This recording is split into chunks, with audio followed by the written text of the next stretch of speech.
7 avril, la grammaire G19, donc c'est la première feuille et pas la deuxième. C'est la deuxième, on l'a fait mardi il y a 15 jours, vu que je m'étais trompée dans l'ordre des feuilles. Donc G19, vous revenez, c'est celle qui est juste avant G19 suite, où je m'étais trompée.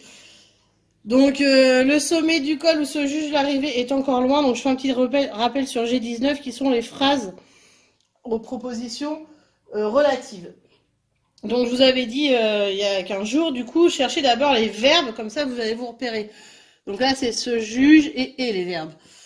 Donc on cherche la première phrase, donc là, le sommet du col est encore loin, c'est ça la première phrase. Et moi j'ai rajouté dans cette phrase la proposition relative, qui est où se juge l'arrivée. Le sommet du col est encore loin, c'est la première phrase, la proposition principale. Et où se juge l'arrivée, c'est la proposition relative, celle que j'ai mis à l'intérieur. Des fois, elle n'est pas forcément bien à l'intérieur, des fois, elle est à la fin. Mais en tout cas, je l'ai rajoutée pour faire de deux phrases, une seule et unique phrase. Et ici, où, c'est le pronom relatif. Et donc, tout ça, c'est la proposition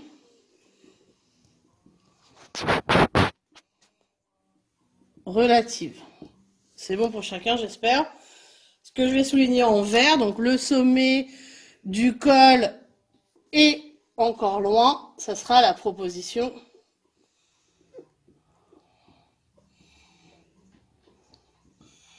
principale. Donc ça, c'est ce qu'on a vu. Donc je vous montre un autre exemple pour le rappel encore et toujours. Donc le vélo qui vient de passer est vert. Donc deuxième exemple. Donc je cherche encore une fois les verbes, c'est vient et est. Donc je me dis qu'est-ce qui va avec vient et qu'est-ce qui va avec est. Donc la première phrase, la proposition principale, c'est le vélo est vert. Et à l'intérieur, j'ai rajouté la proposition relative qui vient de passer. Et le pronom relatif, c'est qui? Je rappelle que je vais l'encadrer en vert. Le sommet du col ou le vélo, ça s'appelle les antécédents. Voilà, les antécédents, c'est donc ceux que j'ai entourés. Donc l'antécédent de où se juge l'arrivée, c'est le sommet du col. L'antécédent de qui vient de passer, c'est le vélo. C'est le vélo qui vient de passer. Où se juge, ça sera au sommet du col. Voilà l'antécédent. C'est ce qui a le nom en général qui est juste devant le pronom relatif. Voilà pour le rappel et on fait les exercices. Donc pour les exercices, premier exercice, souligne dans chaque phrase le groupe nominal complété par une proposition relative. C'est-à-dire que je dois souligner uniquement l'antécédent. Donc le sommet du col où se juge l'arrivée est encore loin. L'antécédent, c'est le sommet du col. C'est lui que j'ai complété. Voilà, donc on souligne juste l'antécédent. Dans l'exercice 2, il faut souligner la proposition relative et entourer le pronom relatif qui l'introduit. Donc moi, c'est ce que j'ai fait en noir dans les exemples. C'est la phrase que j'ai rajoutée.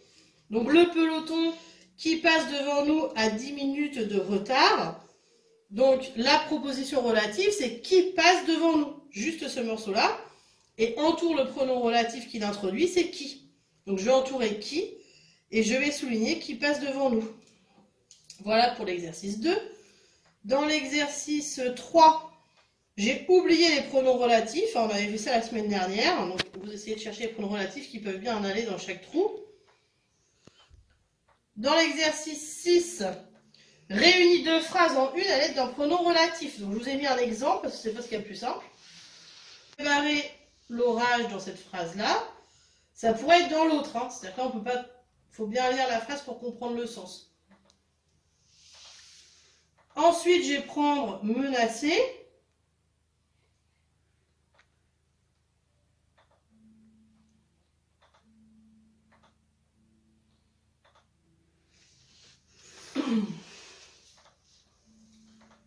Et je vais l'intégrer ici, dans la phrase.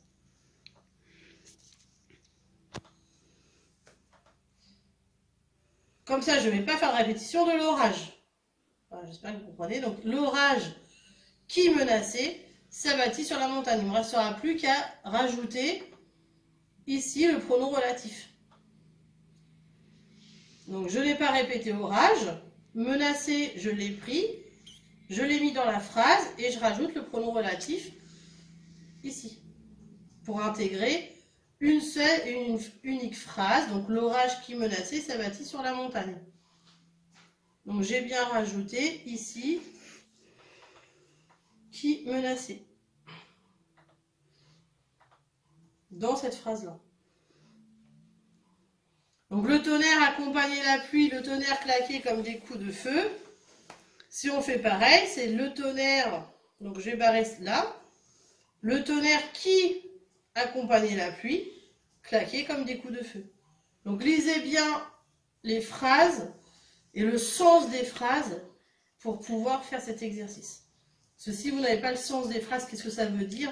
Ça ne va pas fonctionner. Ce n'est pas toujours le premier qu'on intègre. Des fois, c'est le deuxième qu'on intègre. Donc, faites attention.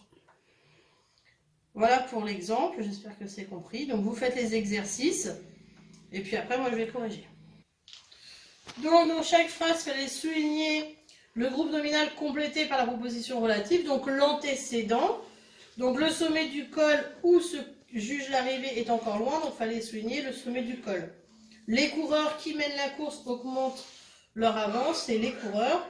La haie qui borde la route protège du vent, c'est la haie. Les écarts qui séparent les coureurs sont importants, c'est les écarts. Ensuite, il fallait souligner la proposition relative et entourer le pronom relatif qu'il introduit. Donc le peloton qui passe devant nous à 10 minutes de retard, donc qui c'est le pronom. Et qui passe devant nous, c'est donc ce qui était à souligner. Donc les pronoms relatifs vont s'effacer, je ne peux rien y faire. Je te montre le champion qui, donc c'était là qui était entouré, qui a gagné 6 étapes. Donc je souligne qui a gagné 6 étapes. J'aperçois l'entraîneur de l'équipe qui encourage ses hommes, donc c'était qui. Et je souligne qui encourage ses hommes. Les coureurs que tu vois arriver conduisent l'échappée, donc c'est que tu vois arriver, avec le que tu vois arriver. Les hommes qui portent un maillot rouge sont en tête, donc avec le qui. Et qui porte un maillot rouge, c'est donc ce qu'il fallait souligner. Donc, je vous montre ce qu'il fallait entourer. Donc, le qui, le qui, le qui, le que et le qui. Voilà, ça c'est l'exercice fini correctement. Voilà pour cet exercice-là. Pour le troisième exercice, le train entre en gare, donc vient de Nice. Donc c'est le train qui entre en gare, vient de Nice. La rue où il habite est près d'ici. Donc il manquait bien les pronoms relatifs. Donc vous les revoyez dans votre leçon si vous vous souvenez plus c'est lesquels. Hein. Voici le taxi que j'ai appelé. C'est le disque dont je t'ai parlé. La lettre qu'il a reçue vient de Londres. L'avion décolle. L'avion qui décolle part pour les États-Unis. Je connais un pays où il fait toujours beau. Voilà pour les pronoms relatifs qui étaient utilisés. Ensuite, c'était ce qui était un petit peu plus compliqué, hein, avec l'orage qui menaçait et l'orage s'abattit sur la montagne. Il fallait faire qu'une seule et unique phrase. L'orage qui menaçait s'abattit sur la montagne. Donc le tonnerre accompagnait la pluie, le tonnerre claquait comme des coups de feu. Donc moi, ça me donne le tonnerre qui claquait comme des coups de feu accompagnait la pluie. Ça aurait pu être le tonnerre qui accompagnait la pluie claquait comme des coups de feu, comme je vous ai montré moi dans mon exemple quand je vous ai fait l'exemple. Donc ça aurait pu être le tonnerre qui accompagnait la pluie claquait comme des coups de feu. Ça veut dire la même chose. Voilà. Ensuite, le mauvais temps gênait l'hélicoptère. Gêner l'hélicoptère, l'hélicoptère dut se poser. Donc ça va donner le mauvais temps gêner l'hélicoptère qui dut se poser. Là, il n'y a pas d'autre solution, c'est l'hélicoptère qui doit se poser. On ne peut pas mettre dans l'autre sens la phrase. Des gros nuages masquaient le sommet. On ne voyait plus le sommet. Là, c'est pareil, c'est sur le sommet que ça va fonctionner. Donc des gros nuages masquaient le sommet qu'on ne voyait plus. Voilà. On ne peut pas faire autrement. Voilà, c'est pour ça que je vous ai dit, faites attention, lisez bien les phrases et comprenez bien le sens, sinon ça ne fonctionnera pas. Voilà pour ces exercices. J'ai 19. Merci.